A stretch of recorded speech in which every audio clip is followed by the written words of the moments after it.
We have before us the opportunity to forge for ourselves and for future generations a new world order. This crusade, this war on terrorism, is going to take a while. We came, we saw, we died. We tortured some folks.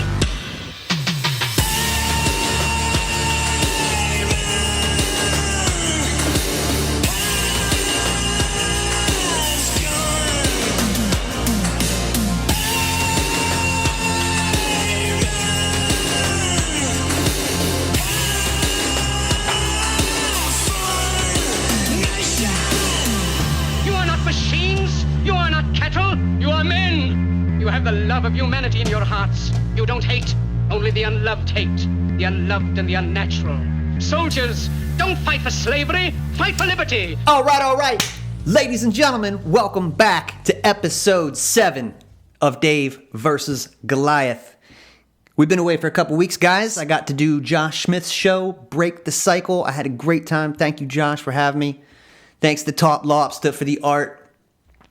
That was really cool, man. But today, I am joined once again by my main man, Dan. What's happening, dog? What's up, man? I missed you. Dude, missed you too, bro. We got to start getting on a more regular, regimented schedule than every 10 to 14 days. We've talked about that. I think it's, to be full disclosure, it's mostly me who lacks regimentation. And I'm not like a pusher. Right. Is today good? Yeah, I don't know. Sure. Yeah, absolutely. We've talked about it before. My mentality is always like, well, it's not like a real job, dude. That's right. We can do this when we want. Exactly. And I told Josh when I was on his show the other day, Break the Cycle. Thank you again, Josh. I told him that, he came in with a lot of heat. He had a lot of stock built up. I feel like we have some stock to build up first, product and demand kind of thing. Before people were like, gotta have it. We're not quite there yet. But it's good to see you, bro. You too, man. Well, I'm loving that they're relaxing some of this, mandate, stay inside, wear your mask, COVID talk. I love that. And I think it's just probably like a tension and release kind of thing. I feel like they're probably going to come back, twice as hard. But I am enjoying it right now, man. I'm seeing more smiles and people they must be all vaccinated because they're living like free birds out there. I'm just seeing them like new people. So that makes me happy. Yeah, that's kind of what it seems like. But I don't think they're letting up on the vaccine thing. I think maybe that's why. Give a little bit in return for some more vaccination. They're talking about the kids, which is driving me crazy. But there's a lot of conflicting information going on out there. Like Fauci is still preaching it, which doesn't make any sense. He was on the other day talking about maybe by next Mother's Day, possibly maybe we might be back to normal. It's like, dude, what are you talking about? Everybody's out. I'm seeing people on social media, lots of people like, okay, I've had my second one. I'm ready to like engage in life for the first time in a year plus, which is crazy to me. I can't imagine having spent a year, pretending like this was a full-blown deadly virus to everybody who would go outside without a mask on. That's crazy. Crazy. Yeah. I think it's a bit of a reward, though, for getting the vaccine, is the way they're trying to. It's the carrot. That the vaccine is the ticket back to pre-pandemic life. And the window to do that is really narrowing. I mean, you were mentioning, Chris, about how all these states are reopening. They're reopening at 100%. And we have a very narrow window to tie reopening policy to vaccination status. Because otherwise, if everything is reopened, then what's the carrot going to be? How are we going to incentivize people to actually get the vaccine? So that's why I think the CDC and the Biden administration needs to come out a lot bolder and say, if you're vaccinated, you can do all these things. Here are all these freedoms that you have. Because otherwise, people are going to go out and enjoy these freedoms anyway. I was reading a little bit about it too and looking at some numbers, man. It was a little bit of an old article, but the WHO changed the definition of herd immunity. Did you know that? No. Okay, this is pretty wild. I looked into this from June 9th of last year. There was one definition. And then in November, there was a new definition. And what they did, I'll read them to you, man, if you want to hear it, because it's pretty fascinating. Yeah, absolutely. Okay, this is June 9th from last year. It said that herd immunity is the indirect protection from an infectious disease that happens when a population is immune, either through vaccination or immunity developed through previous infection. Okay, that's what I would have said. Yeah. That's what I would have said too. Okay, so here's November. Herd immunity, also known as population immunity, is a concept used for vaccination in which a population can be protected from a certain virus if a threshold of vaccination is reached. So did you notice what part was missing? They took out the part that said through vaccination or immunity developed through previous infection. It's not there anymore. So that's not an option to get to it. Only vaccination now. And that was of November when they changed that. Wow. Which is pretty crazy. What's the source of this again? This is CDC? The WHO. WHO, okay. Yeah. Wow, man. They just changed that's again, legalese is the only language these demons speak. Ugh. Yeah. There's another section at the bottom, which I haven't gotten into yet, but they changed the definition of pandemic in 2008, apparently, as well, which I wanted to look into after the H1N1 kind of thing. And it had something to do with it's so many people die because of lack of resistance to a new virus, and changed it to along the lines of just the majority of people having a lack of resistance to a new virus. So not really everyone people don't have to die in mass numbers now, obviously, to be in the middle of a pandemic. So they're kind of twisting, it's like the new science, man. You could just kind of twist it up. It's the medical practice, man. We're just practicing. We're just seeing what happens. Yeah. Wow. I saw that the CDC changed some rules up too. They're not taking people who have had the vaccine who get COVID and die, and they're not recording that as a COVID death. So before, if you stubbed your toe and died, then that was a COVID death. Yep. And now we're not even counting them, dude? Not even counting it. Right. Well, they also changed the PCR cycle on the tests. Yes, too. saw that. It was at 40, so everybody was positive all the time. And now they're like, we should probably put it back to where it should be now that everybody's vaccinated. Right. So it looks like the numbers go down. This is how to lie with statistics. Insane. Yep. This is how they do it. Yeah. Tweak that, change this definition, right as rain. They got to twist those numbers around too, man. Let me read you something else real quick, because I thought this was really interesting. And this was out of Johns Hopkins, which I thought was awesome. So this is from the end of November of last year, right? And these people are pretty smart. So this is total death toll of all causes per CDC here. Okay? So check it. Let me just run down the list real quick. 2013, 2.59 million. 2014, 2.62 million. 2015, 2.71 million. 2017, 2.81 million. 2018, 2.83 million. 2019, 2.85 million. 2020, as of the end of November, 2.51 million. How strange. How strange. Right? Yeah. So there's been this is basically a 1.2 increase in mortality rate since 2017. That's how much it's jumped up. So with no difference. So I guess we've been in a pandemic since then, and for the last 6 years. Did I get that wrong? Yeah, right. It goes up every year. It dropped from 2019 to 2020 though, right? Yeah. Now, granted, Just that didn't have December's info in it, but okay. Divide that by 11 and add another one. Right. We're about the same there. And that's at the end of the season last year, right? When you should reset that clock, really. Sure. Or they had another afterwards. month in there too. Yeah. So it's the same. Yeah. How to lie with statistics. You could do that. You could say there's a deadly pandemic and people are dying from it every day and not be a liar. Because it's true. Right. Right? Ish. But they do not tell you about 80 plus years old, diabetic, high blood pressure, right? I mean, usually in nursing homes, people think that there is a floating virus in every neighborhood that you could just be walking your dog and just walk into it. It's just the power grab every time. That guy that shot those people in Times Square yesterday on Mother's Day. Did you hear about that? Did I? Fuck, I don't think I heard about dude, that. Yeah, it sucks. Some dude shot 3 innocent people. Apparently he was trying to shoot somebody else and shot 3 other people there. But already you have Geraldo on Fox News. I saw this today being like, we got to bring that stop and frisk back. I mean, we can't have these people walking around. I'm like, yeah, dude. See what happened? Because that went well. Yeah. Right. Let's try that again. Oh my God. You know? Geraldo. Any little excuse. That guy still has a job. That's fucking crazy. That guy still has a job.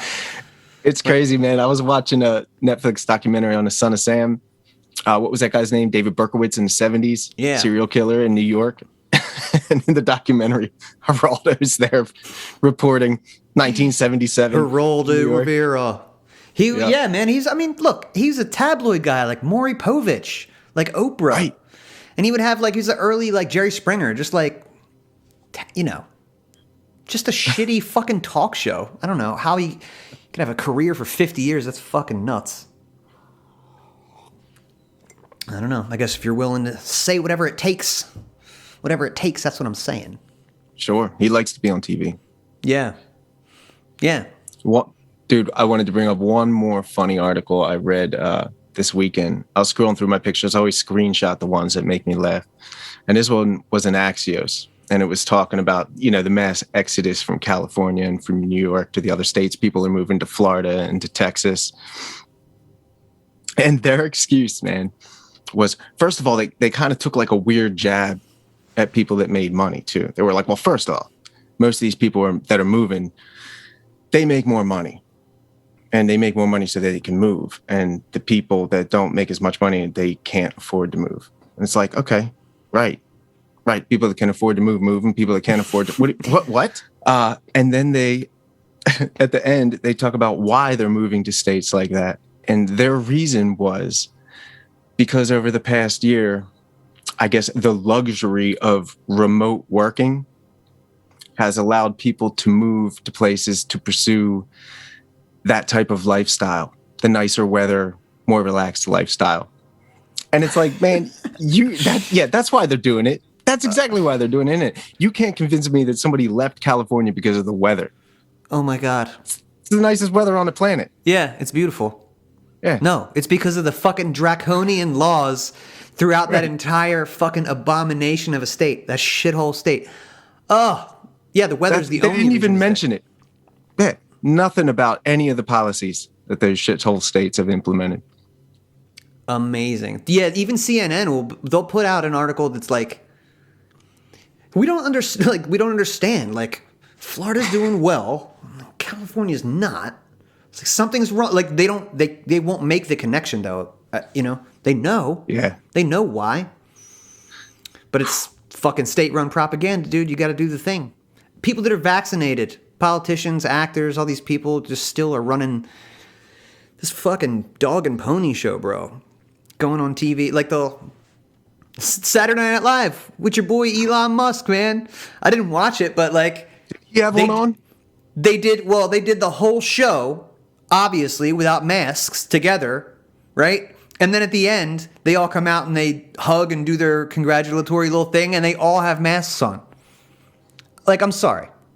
But either do the fucking show with your masks on, assholes, or don't patronize a few million people who still watch that god-awful show. Ugh. Elon, what are you doing, bro? Ugh. It wasn't necessary. I'd rather put the Neuralink in my fucking skull than watch that show. Ugh. And I hate to say this, but in my day, it was awesome. Yeah. Adam Sandler, David Spade, Chris Farley, even before that, like in the 70s, those guys have, their claim to fame too. But it was, perhaps left-leaning. It's NBC. I think comedy just tends to lean left, and that's cool. But it was never like so. Trump just destroyed that show. Because when you only go one side, like Phil Hartman did an amazing Bill Clinton, and they made jokes about all his indiscretions and all that shit. And George Bush, Dana Carvey doing Poppy Bush, and Will Ferrell doing the other. It was like playful, I feel like, and then there was like a definite time where they were like, no, this is encroaching fascism, and it's up to our comedy show to take it on. Have they been parodying Biden at all? Dude, Jim Carrey went on, and he did it while they were running. But no, he said once he won the election, he's not coming back to do it. So I'm sure they have somebody playing it, but they love they're going soft, man. Kid gloves. I think it was Bill Maher. Bill Maher, I will call him out. He was like, everybody thought that this was going to be some like aging, dementia-ridden guy coming up here, and it's been perfect. It's been really great. He's knocking it out of the park. I'm like, I don't know. I've seen a lot that's like terrifying. I think we talked about it before, but after that George Floyd verdict, they interrupted TV to put him and Kamala on to do a commercial for new policy that they want to push through. Right. It was crazy. And they got right to the point too. For like 30 seconds, they were like, we're really glad all this stuff. So that's why we need to do this. Yeah. Wow. Did you see Kamala Harris kiss her husband with the masks on at the tarmac before she got on the plane? Oh my God. Pathetic. These people are just the worst, man.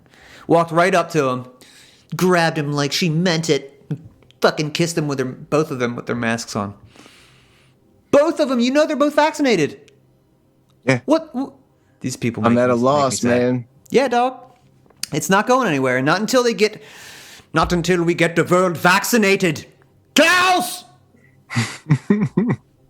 Ugh. Yeah, man. Those Event 201 guys, Bill and Melinda Gates, though, our prayer should be with them. We should honor them. Give them a little peace and quiet. We want to give them their privacy as they go through their lizard person divorce. Hopefully they can find other lizard people to make each other happy. I wonder what direction she's going to go in. I hope it's to call him out. I heard, bro, that she has been talking to divorce lawyers since 2019. Because, I bet she's got a solid internet connection, and I bet you she's seen pictures of Bill Gates with Epstein, looking chummy. You can never trust a global power player with a dog-faced wife. Remember that. It's science. So later this week, I'm going to talk to Tommy Salmons of the Year Zero podcast. He's a contributor over there at the Libertarian Institute with the legendary Scott Horton and the great Pete Quinones. And he's got a podcast, man. He's in the Liberty Trucker Brigade, which is my new favorite Liberty subgroup at the moment. But he seems like he's done a whole lot of research on the Davos crowd, the Klaus Schwab's World Economic Forum. I think he's got a good grip on what, their long-term goals are. So, yeah, I'm going to talk to him later this week. Get to the bottom of some stuff, man. Because that's, after we did our last episode on that article, the 2030 article, he hit me up. And he was like, yeah, why is no one talking about this in our circles? And I agree, man. I'm somewhat obsessed because I feel like it's one of those things. Much like the Federal Reserve, when that hit me, it was like, holy shit, I just wanted to yell to everybody, yo, this is going on right now, and these motherfuckers are in power. This is, the World Economic Forum is Bill and Melinda Gates. I'm not sure who's going to get it in the divorce, but George Soros, these guys, your global billionaires, man. Your Klaus Schwabs, which we're not even sure how that guy got his money, Right. Like Epstein, how'd you get your money? These guys are financed. Like you always say, they laid it out just for everybody to see, too. I'm just reading on their website, talking about the history. There's a section where you can go through the history of it, too. And that was a conscious decision by them in the 1990s, too, when they realized that maybe this ideology isn't the right thing to be pushed through governments. People aren't responding well to that. So to switch it over to that corporate influence, brand names people know and love, they have connections to these things. Right. Let's use that as a tool. It's been in there for a long time. It's there, no, it's not like I don't know. Like you said, it's kind of in plain sight. It's how they hide. Yeah. And it's definitely a corporate takeover. So like these corporations did, I mean, what do you think they're meeting about every year at Davos, at Bilderberg, at these conferences where the press isn't even allowed in for years and years and years? What do you think Verizon Wireless is talking to, Comcast about? Like these guys are probably making long-term plans and global plans. And dude, you can just see it, man. It's Main Street is being decimated everywhere. The bulk of this plandemic was to starve small businesses. So to like completely strangle them to death. And this is great news for fast food, or like, chain restaurants. Great news for them. If you're a small mercantile and you sell clothes, this is going to destroy you, while Walmart and Amazon are going to have record profits. And anybody that's left, I feel like that federal minimum wage hike that they want to put in there too. That's just to put the nail in anybody who possibly survived the last year. And they know that only those corporations can pay that. They know. Biden knows that. Kamala Harris knows that. But it sounds really great. The people need help. They need more money. We'll pay them more money. Like if that's where if that's as far as you take it, that sounds pretty good. They're taking productive people out of the workforce. Everybody always asks themselves, well, what's in it for me? Everybody does that. No one, I can't say no one, but few people are going to go to work to make less than the government will send them. Which again is just like a form of like, it's monetary dialysis. So like while there's nothing being made and while there's no one going to work, they're dumping money on the streets, devaluing anybody that saved anything. And not even more money, even the same. Right. Why would you? Yeah, exactly.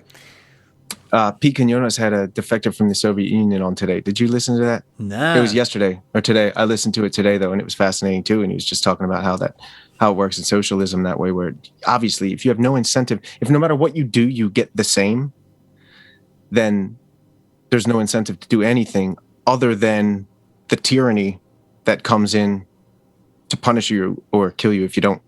Like this is the only motivation to get off your ass. People who don't understand economics at all won't even take into account the destruction that's happening by the lack of makers and doers and just receiving the check. Like as long as you get the money and there's food and there's Netflix, then everything is normal. But we're already seeing, dude, lumber prices. That was one of the first things that I noticed. Like it's like 4 times.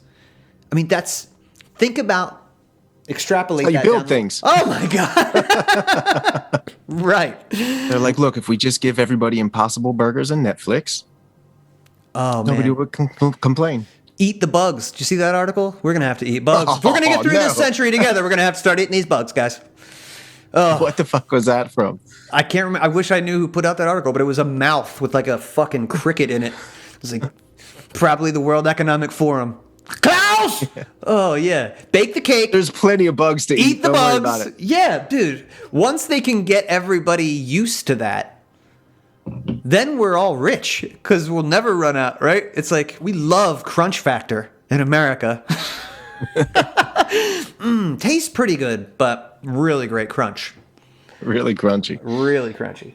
Ugh. Protein. Oh, I was talking to my friend, man, in the caucus who's a medical doctor. And she was talking about, she's not big on these vaccines, current ones or older ones. And she was talking about, why, in like, I forget what year it was, maybe 86, they added a bunch of vaccines to the schedule for kids.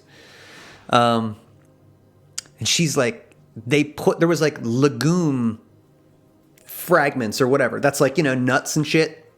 And she says like I should bring her on, man. But she's going to have to be anonymous. But like the only anaphylactic response, like pre-vaccine, was a bee sting. because that was the only time you got a thing through your arm with some stuff in it that went into there.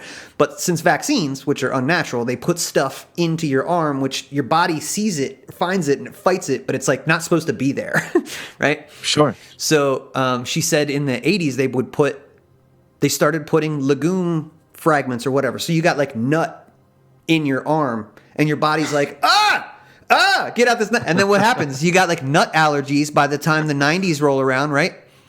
So kids can't eat it. And I'm like, all right, but why would they want to do that? And she goes, you need protein. I was like, fuck. That's why they would, because you have to be dependent.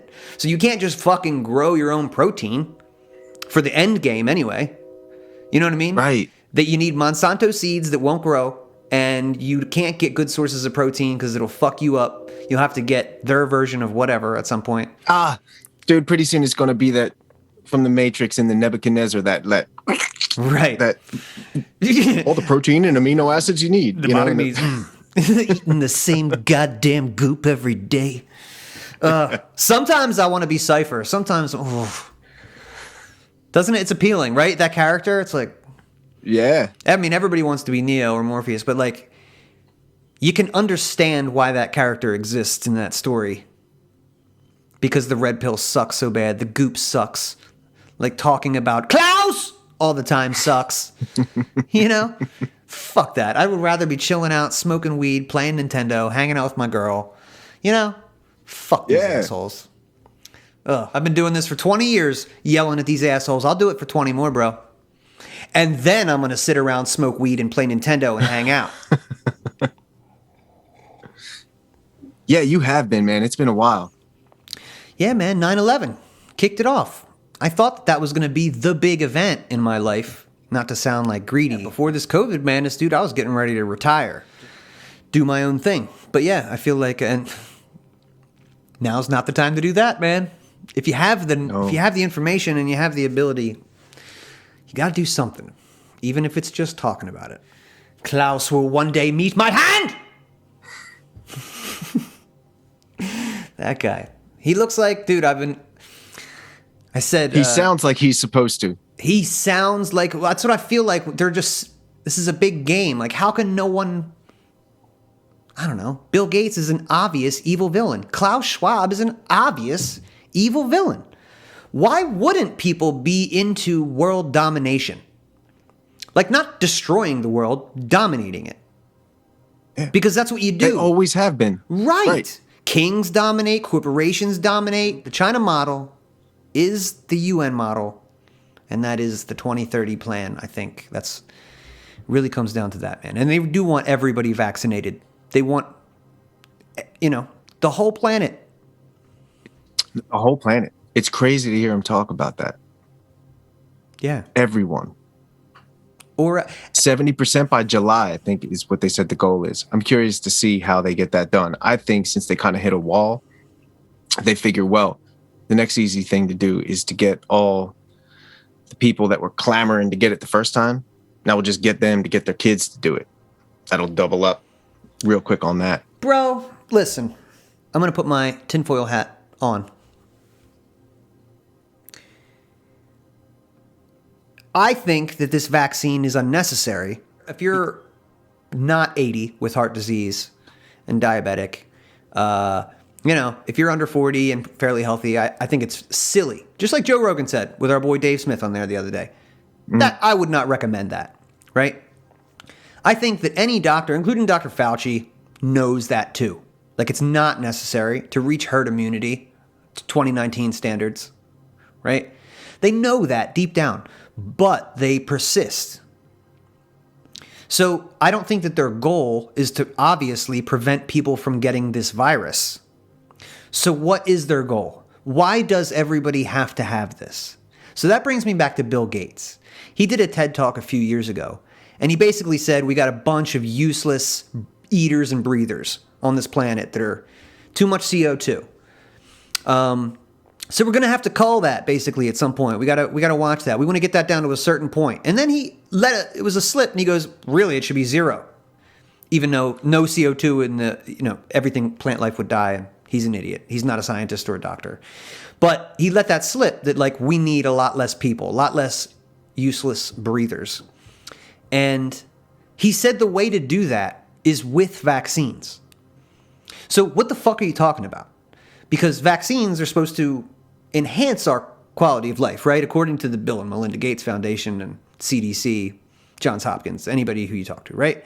They're supposed to enhance your life, help you to live longer, right? That's what you'd believe. Well, I'm a little bit worried, man, to be honest, that they know that this is going to probably have some fertility issues that come with it. I feel the worst, man, about this. Not just. Go ahead. Yeah, I feel the worst too. I don't know how that's going to work out, but it's very obvious that they want you sick. They want you dumb and sick and dependent. Come get it and dependent again, your on booster them. shot, right? Did I tell you about when I saw them talking shit on Marjorie Taylor Greene working out? Did we talk about this already? No, but I saw her doing pull-ups and crushing it. Those crazy CrossFit swinging pull-ups and shit like that too. So they had her on CNN too, and because she posted something about it. She posted a quick video on that and said, "This is my COVID defense." Yeah, and they were mocking her on. I mean, however you feel about her, they were mocking her, saying like, "What is this woman talking about? Like, this is a virus. Exercise." Right. This has nothing to do with." And it's like, all right. So from what we are told about that 78% of the people that die from it are, if you're not elderly, then you're obese or you're overweight or you have type 1 or 2 diabetes or you have respiratory issues or something like that. It's a pretty good fucking defense. It's like probably save your life type defense, but instead get the vaccine and we'll give you free Krispy Kreme donuts for a year, or was it for a year or was it for one donut? Was it for a year's worth of donuts? Holy shit, you fat fucks. Oh my God. I think you could go get one every day. Pretty sure. Dude, talk about a way to keep people coming back to get their vaccine. You make me sick. Yeah. So don't exercise. Don't work out. Don't do pull-ups. Eat these donuts. Shoot this shit in your arm. Oh.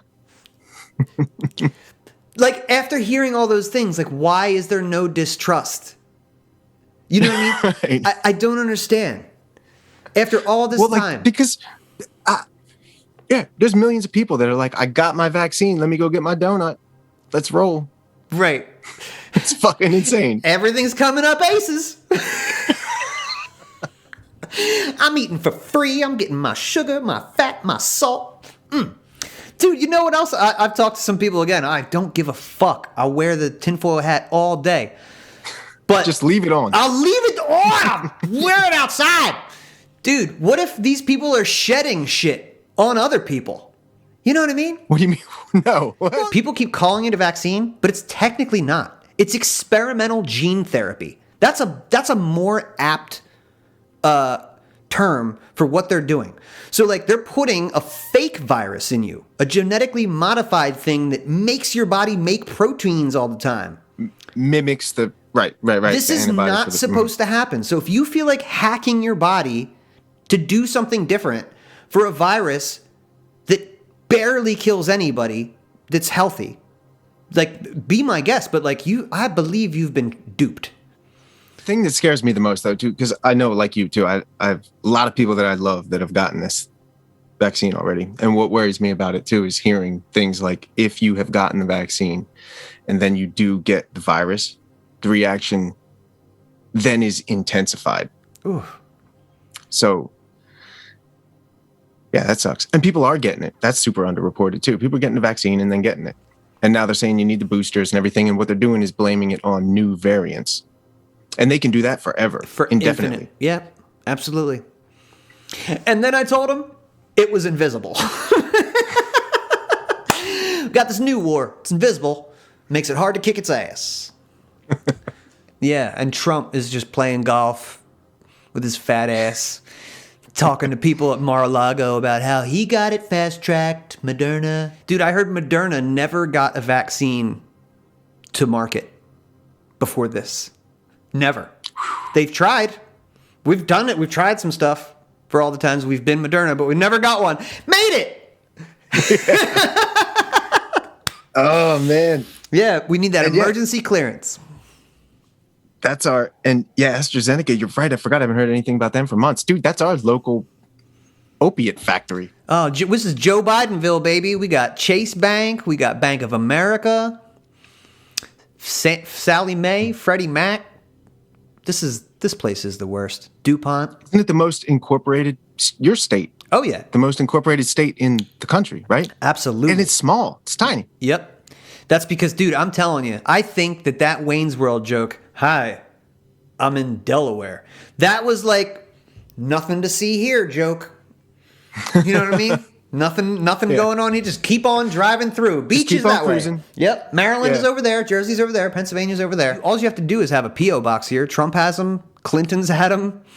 I think Facebook and Disney World are incorporated out of Delaware. And it's like, fucking Cayman Islands. Mega corrupt with, Democratic entrenched just shitbags. Oof. Well, get in there, man. It's so, right? Hey, good time to announce, right? Nice parlay. Ladies and gentlemen, I am running for chair of the Libertarian Party of Newcastle County of Delaware, which I did not anticipate doing that, but I am really having a great time with these people. The Mises Caucus is doing great things. And I think it's time to kind of put my money where my mouth is, man. And, if they don't like me, then they can vote me out. Or maybe maybe I won't like it. And I'll peace out. How about that? But for right now. Fire me, I quit. You can't. Yeah, man. No, I'm already showing up. And, I think I can help out. And, man, I can't wait to hear about what that's like. I don't even know what that means, what you're going to do. Dude, if I'm being perfectly honest, I don't know what it means either. And all I'm going to try and do, dude, is just nurture local libertarians' passions and, try and maybe trim down on some of this bureaucracy. Dude, before the Mises Caucus got in here, they had like 7 people, maybe less, 4, 5, 6 people in their whole group. And there's like 4 or 5 committees. It's like, guys... You're barely a committee. You know what I mean? Yeah. And a committee... How about you just do this? Just do this. You are the director of this. You're the director of that. Go. Holler at us, at your team if you need any help. But yeah, it's odd for the Libertarian Party to have such stringent, soul-crushing bureaucracy. I like the committees. I like... I forget who said it, but they were talking about this when they were harping on the court packing thing a couple of weeks ago. And then Biden... set up a committee to look into adding seats to the Supreme Court. And whoever I was listening to, I forget, but it was great. He was like, no, it's actually like a really, really good sign because in politics, set up a committee means shit's not going to happen. Right. That means put it off. Yep. If you set up a committee, it means we're not going to deal with it right now. Or the people want you to do something. So, hey, we've taken the liberty of setting up a committee. They'll look into it. We set up a task force. A task force, right. That sounds real legit. Task force gets shit done. Committee sits around with their thumb up their ass. Right. Yeah. I am excited about that, man. The Mises Caucus is doing some cool stuff, man. I had a great talk with Mike Heiss the other day. You know what? Good time to mention. We will be having our convention the weekend of June 4th, 5th, and 6th. The convention's on the 5th. But there's a great event that we're putting on called Liberty Speaks in Dover on the 4th. That's from 3 to 9. And we're going to have Maj Touré from Black Guns Matter out. We got the great Spike Cohen coming out. Angela McCardle, who's running for chair, will be there, coming all the way out from California. She's great. She's a real firebrand. We've talked about her, man. That party needs her. That's the first step in 2022 is get her elected and let's, man, this current guy, I tweeted at him today. Such a fucking nerd, dude. This guy who runs the party. I just went through. Who's this? His name is Joe Bishop Henchman. He is the chair of the Libertarian Party. And I'll compliment him first. He's not as bad as the complete piece of shit that ran the party for the 6 years previous to him. He seems like he's just quiet and a little non-active, and he's not interested in the same things that I am. That's politely saying it. Dude, I went through their likes today, the Libertarian Party. They have 210-ish thousand followers. They follow 700 or so people on Twitter. They follow the Pragmatic Caucus. They follow the Radical Caucus. But they do not follow the Mises Caucus, which has about 4 times the follows that all of the other caucuses combined have. But, no big deal, right? Just they're ingrates. So we hate this new membership. Fuck them. They follow some fakertarians, but they don't follow Dave Smith, even though he's the number one recruiter in the party, bringing them, that 25 smackers every single time. Which recently they took away the affiliate link, so Dave could have got a couple smackers out of that. They were like, no. And obviously, it's because they don't... Ooh. Right. They denied it, but it's because Dave was bringing in people and making a couple bucks. They don't follow Josh Smith. Mm-hmm. He's on the LNC. He's an at-large member. Don't follow him. They don't follow Mike Heiss, who's, again, responsible for bringing all this new blood into the party and all this energy, all this excitement. So it's just like, at the very least, you could pretend to be even. You know what I mean? Just pretend. Yeah. Or don't be a fucking ingrate and say, we might not see eye to eye on everything, but I'm really grateful for all the work that you've done for the party. That's what you should do if you lead the party and you don't lead a couple caucuses or you don't lead some just blue-pilled fucking dorks. Or if you would just at all like to see a movement of liberty. But they don't. You have liberty-minded people. Nope. Not interested, dude. Oh, that Joe Bishop Henchman, he was on our event too. He was invited to our event. And then I guess he probably looked at the guest list and was like, nah, I'm good. All he had to do was call in and give like a 5-minute thing. But nope, he passed on that. But yeah, dude, I'm tired of playing nice with these people, dude, because they're like, it's not just people that have differences of opinion. They're like actively squashing good energy. You know what I mean? They take fire and they douse it with fucking flame retardant chemicals. That's what they do. So is it because they have that pragmatic view? It's more than that, man. Well, if you're going to play politics, you can't, I don't know. They you know what, dude? It is definitely blue-pilled. It's definitely pragmatic. But I think that they so desperately want to be part of the system. That's probably where we part ways. And the party has anarchists and minarchists in it. And it's in the platform that like, hey, this is for all of us. But the anarchists would just maybe be more inclined to use the party as an educational tool.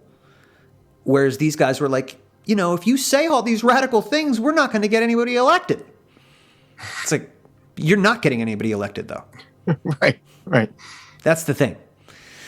So, yeah, man, I know we're still a year away from that convention, but I'm going to go hard until then because I really want to see that 2022 change. And then, man, I heard Dave Smith on Joe Rogan's podcast. He's seriously entertaining running for president. And if he does, I'm going to push the shit out of that because I want to see him get on all the biggest podcasts in the world and drop that liberty knowledge like he does, man. He's the best at it. Yeah. That's why, I heard him on, I think it was Tim Pool. And he was just keeping it so real. Like if you held up Justin Amash and Dave Smith and you asked them some questions, I bet you there'd be more overlap than not, right? And the Fed and the war on drugs, all these even in the lockdown, like major points. But the way that he delivers it, his sense of urgency, his complete hate of the state is what is missing from the Libertarian Party. Bro, I put out this meme on Twitter the other day. Set Libertarian Twitter ablaze. On fire, bro. Oh, it was great. I got so much Loki pleasure out of it. Yeah. Well, I'll tell you what, I made it, and then the Mises Caucus shared it, but it was a Jim Crow era picture of 2 water fountains, and above the one it said vaccinated on the nice one and non-vaccinated on the shitty one. And yeah, the caucus shared it, and a prominent black libertarian, he was probably one of the most popular candidates we had in 2020. And a good dude. I followed him. I liked his campaign. He did fairly well where he was at. His name was Ricky Harrington Jr. And props to you, Ricky, dude. I'm with you, man. We're on the same team. But he did not like this meme, and a bunch of other people jumped on. Larry Sharp jumped on, tagged Michael Heist, tagged Dave Smith. What do you have to say about this? So Was it like the Kentucky Yellow Star type reaction? exactly like that. Maybe not as bad.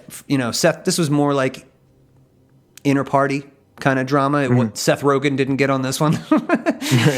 Not quite as high profile. But it definitely got shared a lot. But I'm shocked at why libertarians find that such... Like, I didn't say Jim Crow era segregation is exactly the same as a vaccine passport. In fact, you were saying Jim Crow era segregation is bad. Correct. I mean, that's what that meme was saying. Right, but it's so weird how people, yeah.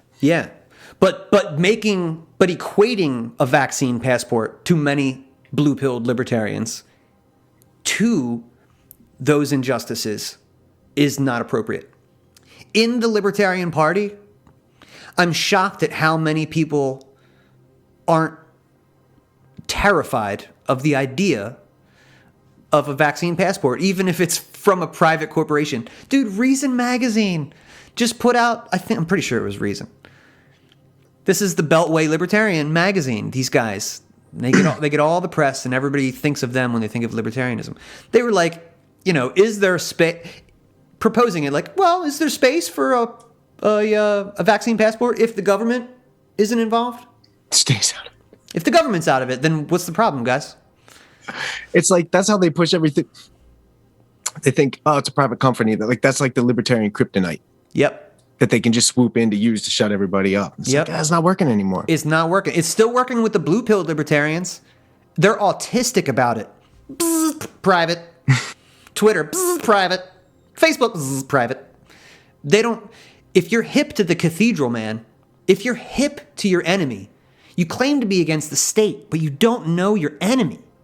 If you know your enemy, of course, you mentioned Johns Hopkins earlier, man. It's like, well, of course the CIA will infiltrate that organization, prop it up so they can put out the things into the public without it being a government entity. That's why they did more from that than they did with the CDC. Because, again, the word of the decade is liability.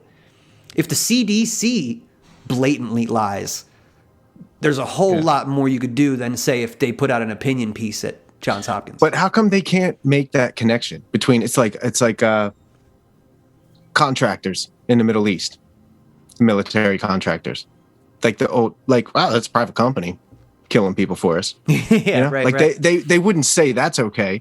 No. But then when it comes to big tech or something like that, for some reason that's different to them. That is a great analogy, man. Yeah, so like DARPA will fund their thing is, and I think it's like they get like CIA grants too, right? So they'll get money and they'll put out like contests, like nationwide contests. Like, hey, we're trying to do this project to all these different research groups, right? That could be working on stuff to save the world. But they were like, we want to build fucking robot dogs with laser cannons on them that police can use. Can anybody get down on that, right? So then you got all these tech companies working real hard, and they have like crunch time. Like we need it by this and blah, blah, blah. And they give $1 million grants out to these companies that can do it. So they've cornered the market on innovation, and then they own the IP, right? So it'll never end up in the hands of the public for any good. It'll always go to the military first. All the good technology. Like they've created a perfect funnel to just keep all the stuff that they want going to where they want, and keeping all the geniuses. I'm sure they found Mark Zuckerberg and Jack Dorsey when they were probably 16. Geniuses. Watch those geniuses. And when they graduate, scoop them up. You know what I mean? Fund those guys. Hey, man, I noticed that you've created this great, webpage. Ever consider, serving your country? I imagine it happens like that. And they're in from the beginning. Yeah, you can't be subsidized by the government. And you're not a private company. You're definitely not a private company. If you're taking their money. No.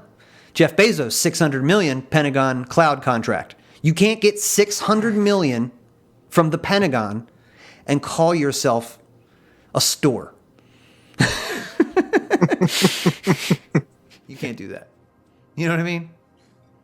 Yeah. That's not cool. A shop.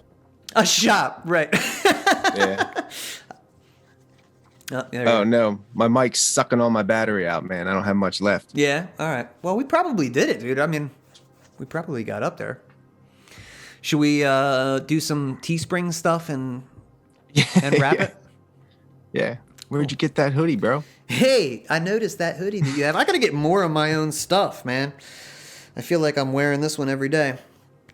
But, ladies and gentlemen, nice parlay. Make sure you stop in the Dave vs. Goliath shop on teespring.com. Get yourself a nice hoodie. I only print on the premium ones, so soft. Got some great tees in there. Follow us on YouTube, Facebook, Instagram, Twitter. Follow me on Twitter. I'm having some fun. I'm lighting this motherfucker up. Bro, I'm glad we're back. We did it. Lucky number 7. Feel good about it? 7. Did it. That's the magic number. Tom Woods said podcasts make it till 7, and then they call it quits. It's all uphill from here then. That's it, man. Yeah, it's over. I feel really good about it, man. We fucking did it. I think that means we have a podcast now. We fucking did it, bro. Yeah. I appreciate you, man. Right. Thanks for coming. Yeah, man. We'll talk to you soon. Yep. Peace. Ladies and gentlemen, thank you for coming. Can't believe it. 7 episodes deep. I appreciate you. We'll see you next time on Dave vs. Goliath. Peace. Now that the smoke's gone,